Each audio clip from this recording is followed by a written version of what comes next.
Chevy just unveiled their Silverado EV, and in this video we're going to do a deep dive into this design and of course compare it from the front, side and the rear, and I can't wait to get into that. But before we do that, there is a lot to talk about here when it comes to the spec and tech. I'm going to try and keep it short because, as you know, there are a bunch of other channels focusing more on that. Here we focus on the design. Well, let's cover some of the basic spec and tech here of the brand new Silverado EV. So it shares 0 parts with the internal combustion Silverado, and the prices will range from about $40,000 for the base work truck to $107,000 for the fully loaded RST model. So I guess the Silverado isn't a cheap work truck anymore, but more on that in a second when you see what you actually get for your money. So the Silverado EV offers up to 400 miles of range, up to 664 horsepower in the RST trim, and they say that it can tow up to 10,000 pounds. That's always been a question for me. How much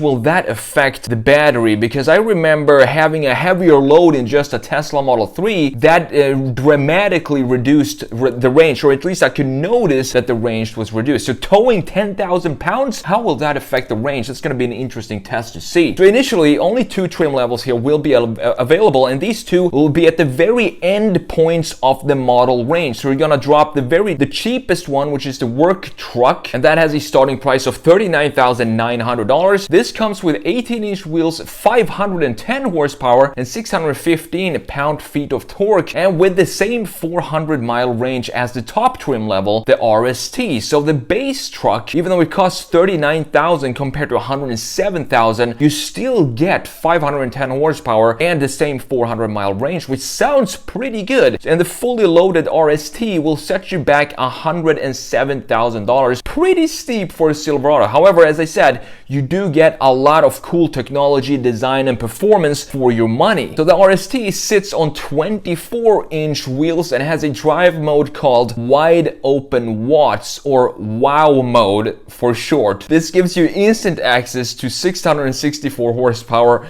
and 780 pound-feet of torque. And while this is enabled, the Silverado can go from 0 to 60 in less than 4.5 seconds. And I'm starting to feel like we're defying the laws of physics these days with these massive EVs such as the Hummer EV or even the F-150 Lightning EV. They shouldn't be able to accelerate this fast because of the mass of the truck itself. But here we are, 4.5 seconds for the Silverado EV. Now, as I mentioned before, these are the base and the top trim level of the new Silverado EV, and there will of course be a lot of different trim levels in between the base work truck and the top of the range RST. Underneath this beautiful body here, which we're going to talk about in just a second, the design of this thing, we have independent front and rear suspension, front and rear electric motors, 2 motors here, not 3 like we have in the Hummer EV, and an electrical architecture capable of charging at 800 volts and 350 kilowatts. And this will give you a pretty quick boost of 100 miles of range in just about 10 minutes. So it's not instant, but 10 minutes time for 100 miles is still pretty decent. The bed is 5.9 feet long, but there is a bed extending setting that grows the overall length to over 10 feet. And then of course, this being an EV, if you still need more luggage space or space to just throw your stuff in, you now have a frunk here, and this is not small either. It can handle about 3 large suitcases in the frunk, which is also pretty good. On the inside, this is where I think lately Chevy has really stepped out their game with design and a feeling of quality compared to the previous generation Silverado, for example. It's like night and day comparing the two. There's a massive 17-inch center screen and a 11-inch digital gauge cluster in the RST, while the work truck comes still with an 11-inch center display and an 8-inch screen for the center, for the gauge cluster. And now let's jump into Photoshop here and let's have a look at this design, comparing it to the Silverado. And there are some fun things that I want to talk about here with this design. So let's have a look. At the top, up top here, you have the new EV, and at the bottom here, you have the ZR2 2022 model year. Both of these trucks, I think, compared to the 2021 Silverado, is just not in the same league anymore. This, for example, the interior of the new Silverado in general is just so much better than the old one. But having a look at the front view here and comparing these two, usually what some people have issues with when it comes to EVs is that the face is all patched up, so you don't have any grills or something like that, and that kind of reduces the identity of the brand. You don't have any facial features such as the mouth, which is supposed to be the grill, for example. And when you have an EV, it kind of smooths everything out. But looking at this Silverado EV right here, I think literally they nailed the design of this thing. I think this light bar is something that we see on a lot of EVs these days. It seems to be like a thing for specifically truck EVs. The Rivian, the F-150 Lightning, for example, all have this light bar that stretches from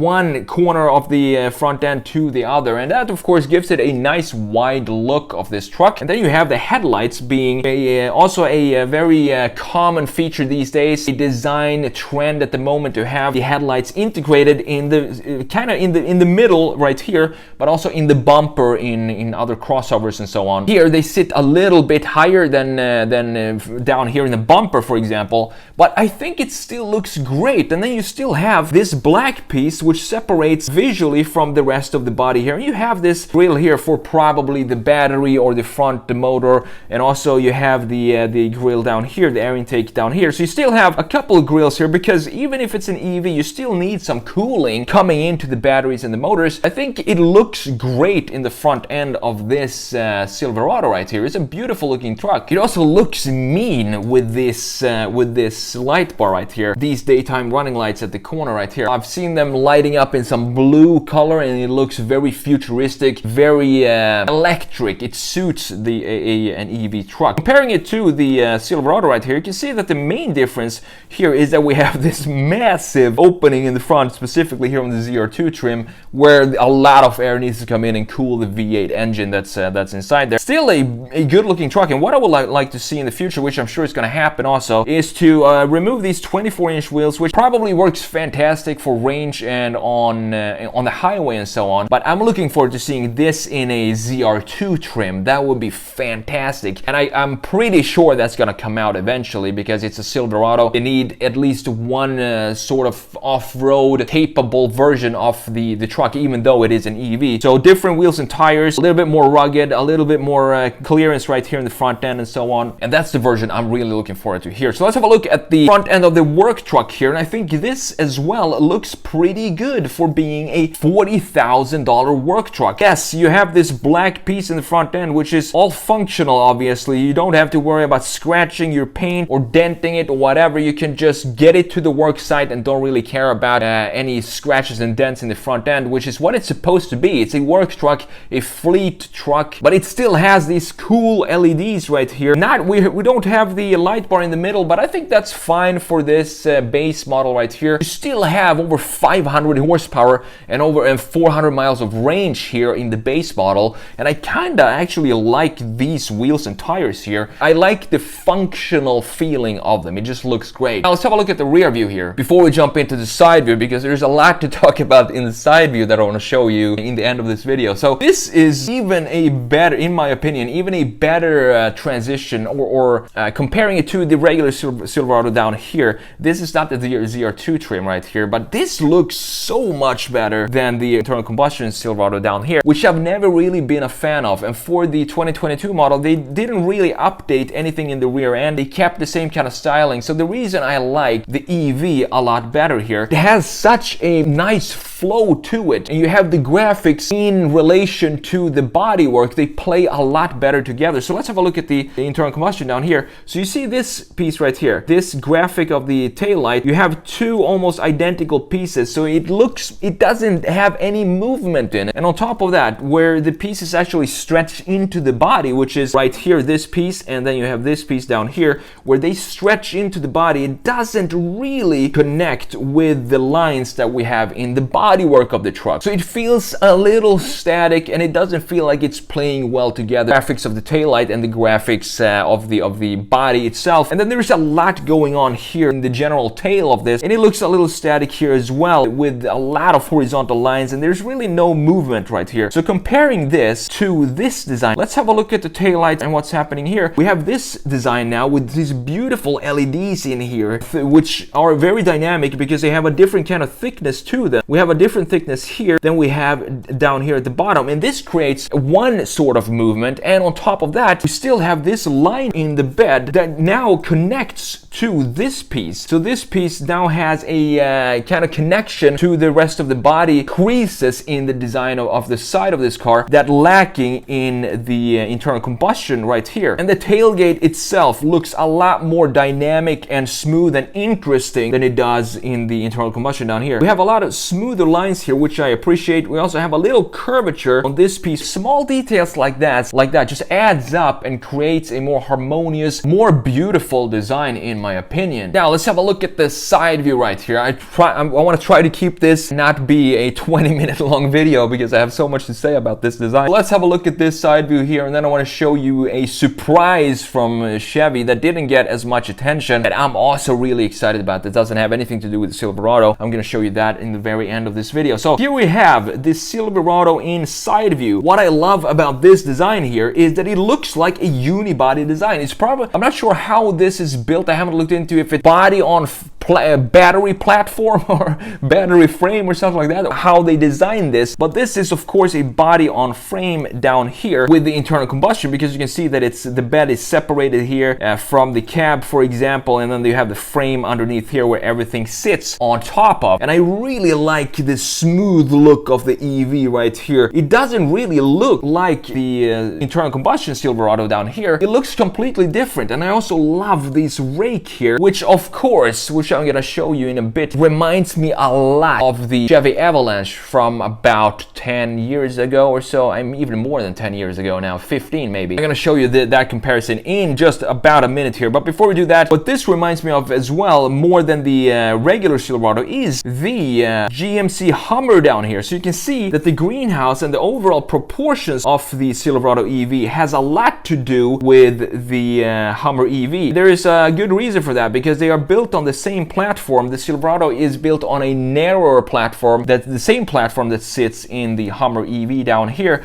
So that's why we see this resemblance. When you look at just the silhouette, they look very, very much alike. You have a steeper rake here on the windshield, for example, which looks a lot sportier than on the Hummer right here. But overall, you have the same kind of lines right here, for example, in the greenhouse, and the overall styling in the body sides as well. But as I said, it reminds me a lot of the Chevy Avalanche from, I think, mid 2000s or something like that. Just have a look at how similar these two actually are. When we put out the key lines here of the two trucks, we have two lines going like this, and what really sets it apart for these two trucks is this piece right here, of course, then goes into the bed, and that this doesn't have this traditional separation between the bed and the greenhouse or the cabin right here, which we have on normal trucks. That's the reason why, of course, the new Silverado EV looks a lot like the Chevy Avalanche down there. I don't think that's a bad thing, because I think these proportions look pretty good. This could be a clear modernization of this truck down here, and it would work perfectly that way. Now, there's a lot going on with Chevy, and they introduced another car, another EV on the CES show, which I'm really excited about because it's coming out in 2023, and it's gonna have a starting price of about $30,000. And just look at how good this looks. This is the new Chevy Equinox EV. It looks fantastic, and I would definitely buy this over the Tesla Model Y, over the Ford Mustang Mach-E, or the Kia EV6. I think based on the design by itself, I'm not sure about the specs yet and range and so on, performance for this right here, the new Equinox EV, but just based on the design, it looks absolutely fantastic as an EV, and I'm really glad that they kept almost like this internal combustion engine proportions. I don't have a side view for this right here, but you can see that it doesn't have this bean look that we have on pretty much every new EV, which I've talked about before. I'm really excited to see styling and design of EVs coming out that looks like this, and that doesn't really have this super smooth surfacing as well. You have a lot of styling features, increases in the body, which I'm not sure is optimal for range, but it makes it look a whole lot better, and you can also make it look a whole lot more unique than just having a sleek body that a lot of EVs